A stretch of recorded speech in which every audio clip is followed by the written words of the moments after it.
Feelings તરફથી mothers day ના સંદર્ભે આ વિષય લઈને ફિલિંગ્સ સૌના હૃદયમાં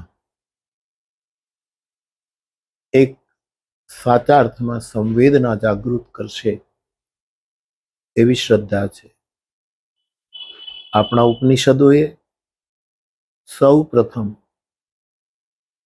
4 જણની વંદના કરી ત્યારે સૌ પ્રથમ માની જ વંદના કરી. માતૃદેવો ભવ, પછી પિતૃદેવો ભવ, પછી ગુરુદેવો ભવ, આચાર્ય દેવો ભવ, અને પછી આપણે આંગણે આવે એ અતિથિ દેવો. પણ હંમેશા આપણે પુરુષ કરતા પ્રકૃતિને પહેલા પ્રણામ કર્યા છે. પિતા પહેલા માતાને પ્રથમ પ્રણામ કર્યા છે. અમારે રામાયણમાં એમ લખ્યું છે કે ભગવાન રામ ગુરુકુલમાં ભણીને આવ્યા ત્યારે સૌથી પહેલા સવારમાં માતુ પિતા ગુરુ નાવહી માતા, માતા પિતા ગુરુ એને પ્રણામ કરે છે. માં મારી દૃષ્ટિએ એકાક્ષર મંત્ર છે. જેમ પ્રણવ એક મહામંત્ર છે, ઓમકાર, એમ ગમે તેવી મુશ્કેલી જીવનમાં આવે એ દરેક મુશ્કેલીમાં માં કોઈ દિવસ હુંકારો નથી કરતી, બધું સહન કરી લે છે. એટલે મારી દ્રષ્ટિએ કોઈ પણ સ્થિતિને સહન કરનારું માતૃ તત્વ એ ઓમકાર સ્વરૂપ છે. આપણે ત્યાં શિવ અને પાર્વતી, આ પુરુષ અને પ્રકૃતિ છે, ભગવાન અને માયા છે, શિવ અને શક્તિ છે. અનેક રીતે આ યુગલને આપણે જોઈએ છીએ. તત્વતઃ એ એક જ છે, પરંતુ લીલામાં બે છે.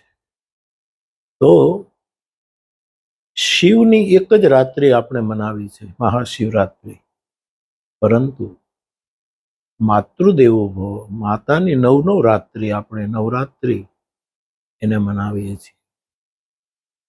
માતામાં 5 તત્વો, દરેક વ્યક્તિના શરીરમાં 5 તત્વો હોય: પૃથ્વી, જળ, વાયુ, અગ્નિ અને આકાશ, પવન.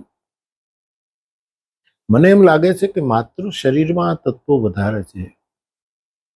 પૃથ્વી તત્વ એટલા માટે એમ વધારે છે કે સહન બહુ જ કરે છે, એ બધાને ધારણ કરે છે અને ધીરજ રાખે.